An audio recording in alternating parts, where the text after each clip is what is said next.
Gonna be a race. Oh, look how many there are. Oh my goodness. Yep, that is a fishy screen if I ever seen one. Good afternoon, y'all. Sun is blazing. I think we're looking at a high of around 90, and we're gonna be out here in the middle of the afternoon. This is the only time I could find this week. And in my last two videos, I completed the update and rewired the Livescope system. So far, everything's working great. We're just gonna go ahead and start fishing, see how long it lasts. Right now, everything's looking pretty good. I'm just gonna do a cast and see if I can track my bait, see if everything's still pretty accurate. I mean, you can see that splash, so that looked good. Arrow looks pretty lined up. Just check my drag.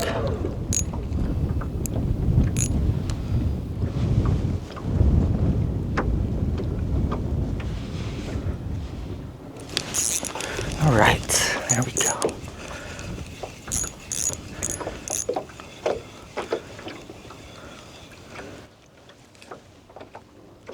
And got a nice black crappie. Right at about 25 feet. Pretty sure you can see that school of white bass, but right under it, there's some kind of lay down, weird looking brush structure. I'm just gonna throw into it. And even though I can't see, well, there might be a fish on there. Even though I'm really not looking for fish, I'm just looking for structure. And on these local lakes around me, I barely find crappie roaming, so I'm always just fishing structure.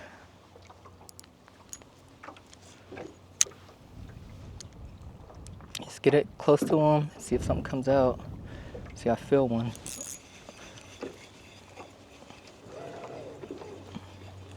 This one's fighting pretty good. All right, it's gonna be a really nice one. And I got him with the same bait I've been using, pink white, on a 1/16. All right, I'm gonna line up again, 20 foot out. That was about 25, 28. But that's good because we can check the back of the area. Kind of looks like a lay down the more I look at it. There's a number 3 split shot on there with a 1/16, and you see it actually takes a long time to get to the bottom.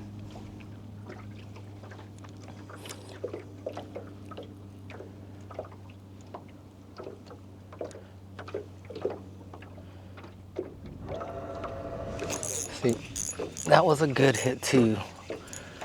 And you can't really see these fish, but they're just like under the log. Oh, real nice one. Another nice black crappie. All right, we're gonna throw it the lay down again, right through the white bass. Yeah, we're getting down there pretty quick this time.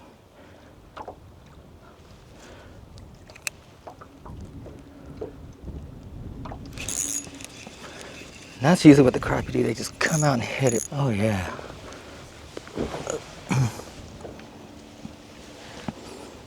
So we got a white crappie out of there.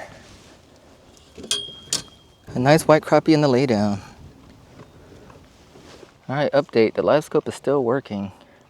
I don't think it's gonna come down to the update I did. The update did change AHRS. Now it's called stabilization.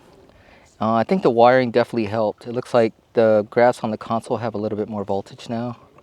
I'm not sure what the problem's gonna be, but I'm starting to think it's gonna be the trolling motor wiring. Last time when I did install the trolling motor, probably about a month ago, I just threw all the wires, the power wires, the network cable, everything right on top of the Livescope wiring. I was too lazy to tuck it away. Then I had Elkbo mention in the comments that, where's your ferrite beads? And I was thinking maybe it is some kind of interference.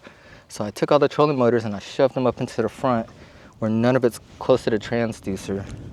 I was also surfing the interwebs and I saw someone have a problem. It was going to be a LVS 34 like I'm using and a 126 SV. And they said every time they pressed the pedal on the trolling motor, it was causing their screen to rock. And I was thinking that's the exact same problem I'm having. So surfing the internet's a good idea too. I only had the Livescope running for about 20 minutes, so we're going to see how long it lasts. Because we caught some crappie in this area, I just stretch it back out a little bit further and look for any other spots where they could be. All right, looks like about 16 feet out. Something down there.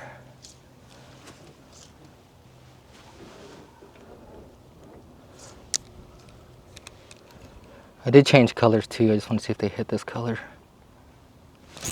And they do. This color's gonna be black and chartreuse. You know, it's a really popular color you always see on here.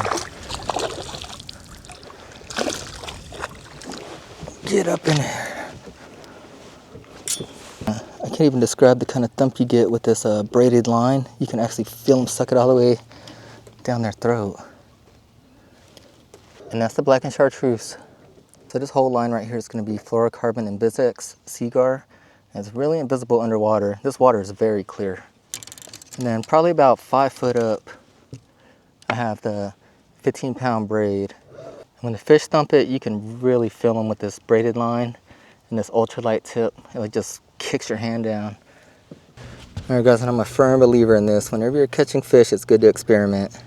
We're gonna go to a pink head. That's a fingernail polish.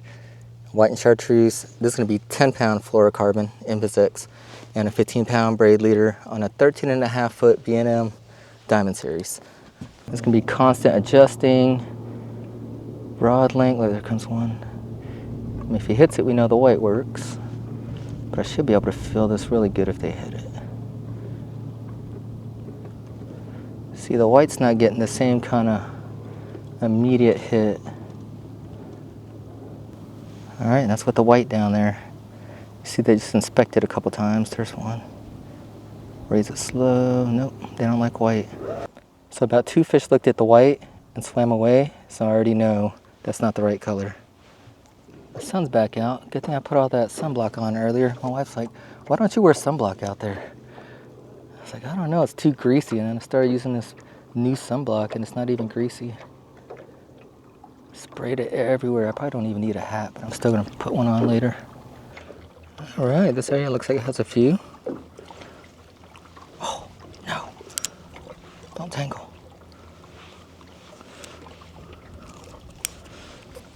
See if we can get one on the long rod. This thing is not hitting.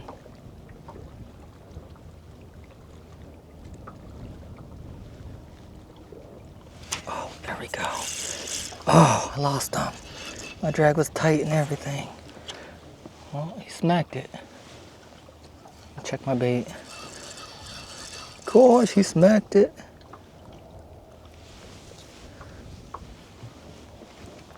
Messed up my clinch knot though. Put it straight up again. All right. Do I got any tangles? I do got a tip tangle. There we go. Get ready. Hopefully they smack it again. I must say, I felt like they wouldn't hit this vertical one that much, but that one just slammed it. Oh, wow. They're smacking it. Tangled again. Gosh, they're smacking it too. Look at that. Oh, got it while I was reloading.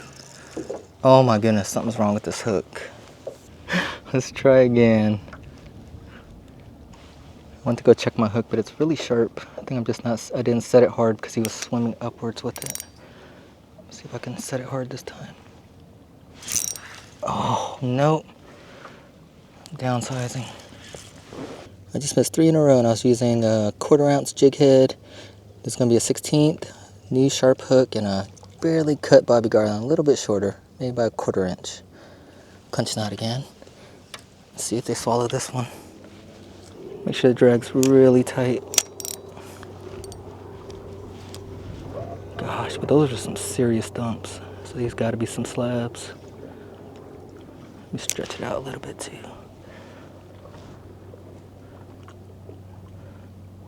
And they were pretty aggressive like that. There we go. That was a hook set.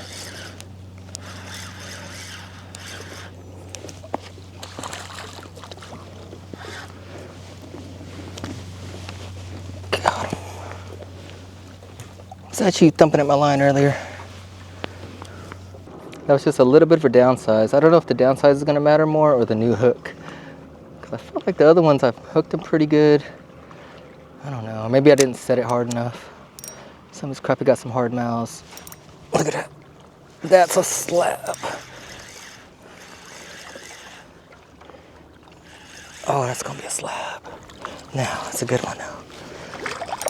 Man, these things smacking it.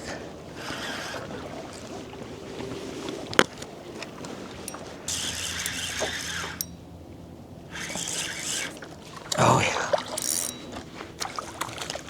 Good mix of white and black crappie, I'm telling you.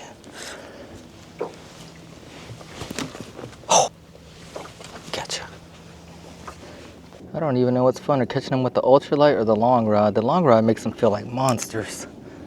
The ultralight, I could just feel them hit it so hard.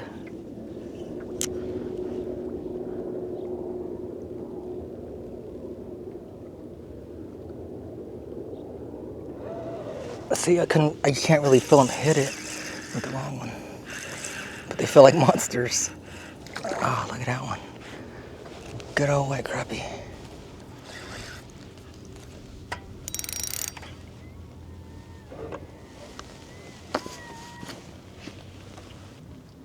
Really nice white crappie. You can still see they're all around 20 foot away. What I'm gonna do now is just scoot over a little bit. We'll go right 5 foot and see if there's any in there with the short rod. Oh no, we got a boat coming. Hopefully we don't catch one. I'm just gonna act like I'm chilling.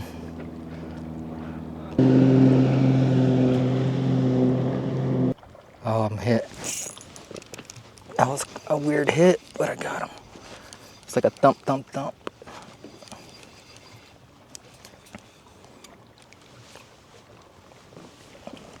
And we did not see this guy on Livescope. We were just fishing deep in the brush. Let's see if we can feel a thump this time. Oh gosh, we're gonna be rocking really hard here, so it's gonna be fun. Right there. You can see there's like 5 under it. One's coming up. Oh, good one. Really good one. This one's fighting. Look at this one. You just keep getting bigger. See, one sees it from that far and he's just gonna smack it. Nope. No smacking going on there. Let's go deeper.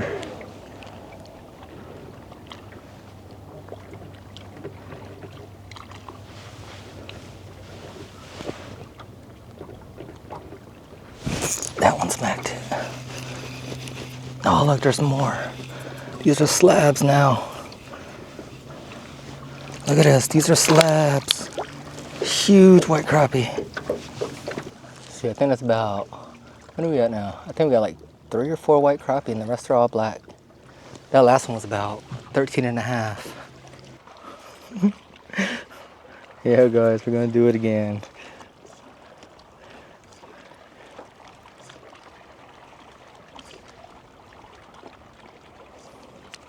Oh my goodness, they're just so aggressive. Look at that. I'm just going down there and they're just swallowing it. They're getting bigger.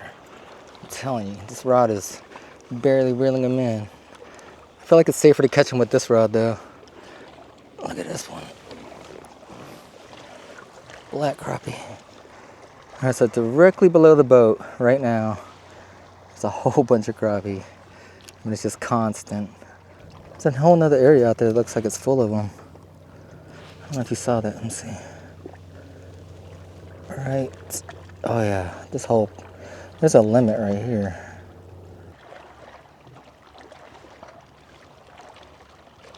It's gonna be a race. Oh, look how many there are. Oh my goodness. Look how many fish are down there. Like, those are all, see, my bait's messed up right now. You see how they're all looking at it? They're like, oh man, it looks good, but it don't look right. So whenever you get a bite, just check your bait. They pulled it off the clench again. Clench has got to be perfect. I did do a cooler test of clench knot versus loop knot. I forgot what video it's on, but try to find it.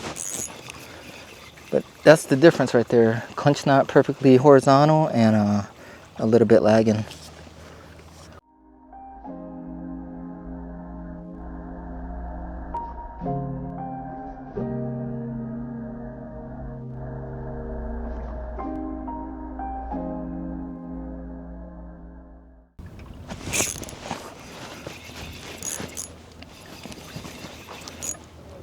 Another slab. This time we're gonna go with the blackhead, black and chartreuse. To see if they bite faster, if they're scared of it. And that's like a process of elimination. I mean, they're looking at this one and they just don't like it. And that's right up in there. So you barely gotta scoot back. I'm gonna scoot back 5 feet. I think we're just a little bit past them right now.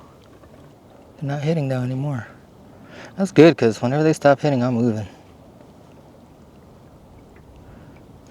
No, never mind.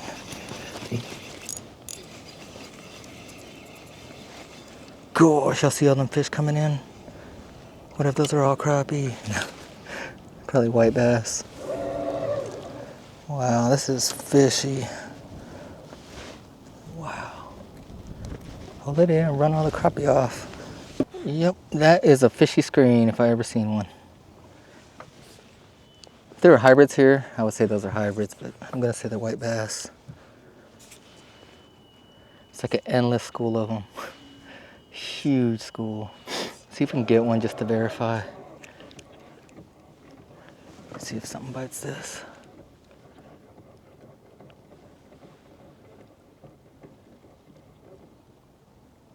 With all the fish around, they all should be turned on where they just hit anything. Yep, they're whites. Wow, look at that school.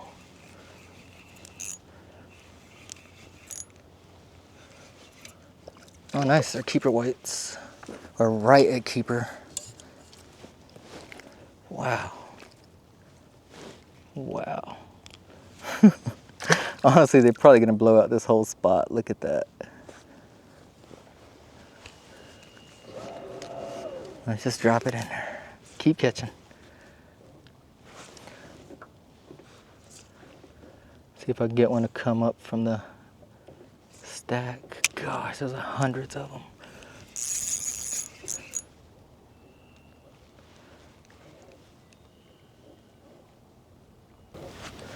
But they still don't thump it like that. They just pull it. This was a thump. Look at this thing.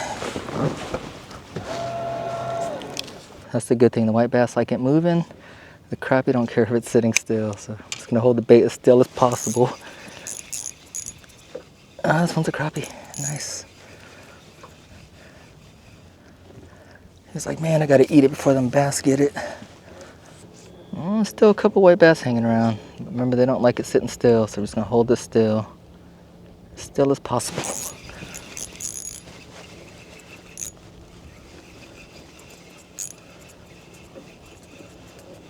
Oh, they're getting bigger for real. Dang. This one's a really healthy white crappie. Wow, they're all white crappie now. All right, guys, so there's one of those spots that you run into every once in a while where you can catch a whole limit in one spot. I don't think we're gonna go ahead and go for the whole limit here. We're probably gonna go look around the lake a little bit. Kind of sitting out of the wind right now and it's hot and there's a nice breeze out there. So I think today is worth like a little bit of scouting too. Sometimes fishing ain't just about catching fish. Sometimes you gotta go find some new spots for next time. Oh yeah, it's definitely time to move areas. Let's go. And right here, I just marked some waypoints on side imaging. I'm going back and checking on them. It's a side imaging screen. I usually use like a side image and do mapping at the same time. You can see all the blue waypoints I put. And then here you can just touch the waypoints, like whatever you marked out there, and just press go to, spot lock. Just pulls you up there.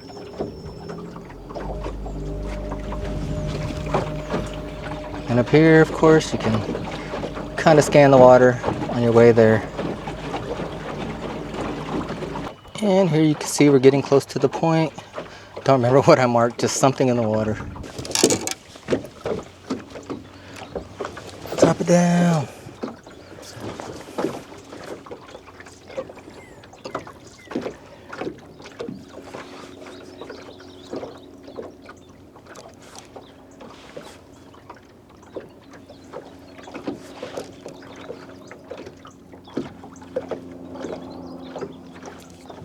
Which way is that one?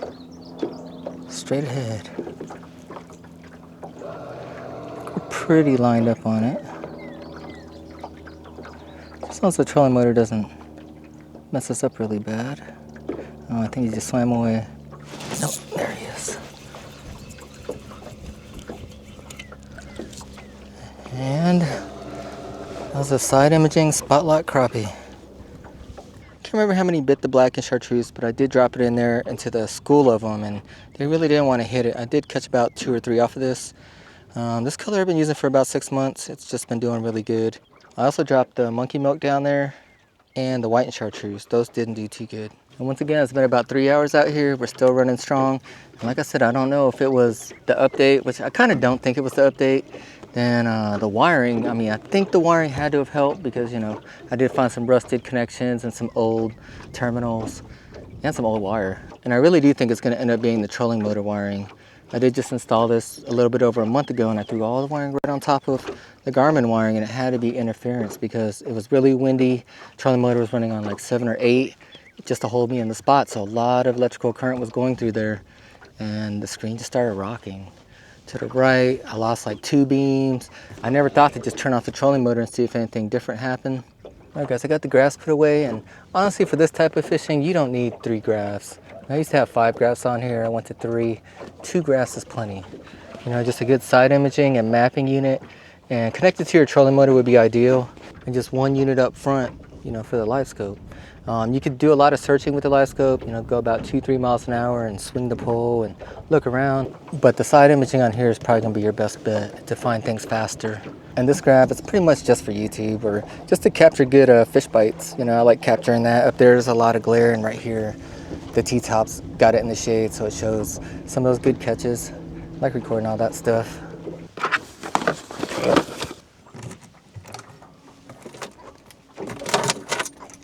I know I haven't talked too much about the Ultera up there, but she's been doing good. It's been about 2 months now, and she's been performing flawlessly. Main thing is, you know, it connects to the graph, and that makes everything so easy. So try to make your trolling motor match your graph, and life will be easy. And she stows a little bit slower, but I kind of like that. She trims faster. All right, y'all, thanks for watching this one, and hopefully I'll catch you on the next one.